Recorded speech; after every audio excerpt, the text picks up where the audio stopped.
We have a question from the JEE 2023. देखिए question क्या था, number of integral values of k for which the roots of this equation 2x² minus 8x plus k lies in the interval 1, 2 and other root lies in the interval 2, 3. Basically if you see the question जो है location of roots पे question आया हुआ है. तो what I will do, I will assume this has my function fx 2x² minus 8x plus k. ये function ले लिया. अगर आप देखें तो इस फंक्शन का ग्राफ क्या बन सकता है. I am making a schematic diagram. Coefficient of x² क्या है, यहाँ पर पॉजिटिव है, तो कॉन्केविटी ऊपर की साइड होगी. तो अगर मैं अभी इसका ग्राफ बनाऊँ, consider this as my x axis, तो पॉसिबल ग्राफ कुछ इसी टाइप से होगा. अगर मैं रूट्स को एलोकेट करूँ इन नंबर्स के बीच में, तो मुझे कैसे करना होगा.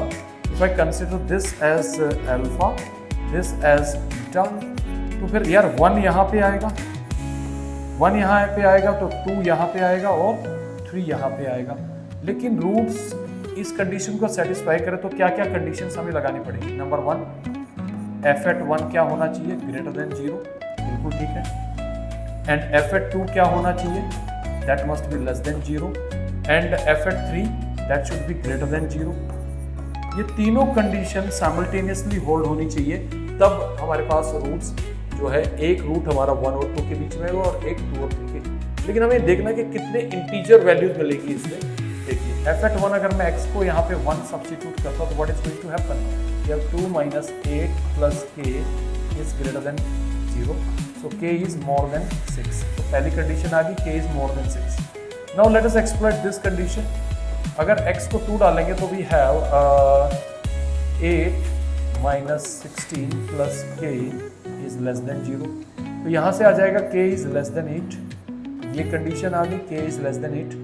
Now if I consider this condition f(3), when I substitute f(3), then we have 18 minus we have 24 plus k greater than 0.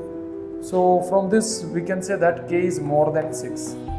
तो अगर इन सारी कंडीशंस को हम क्लब करें तो बेसिकली k क्या आ रहा है आपका, k is more than 6 and less than 8.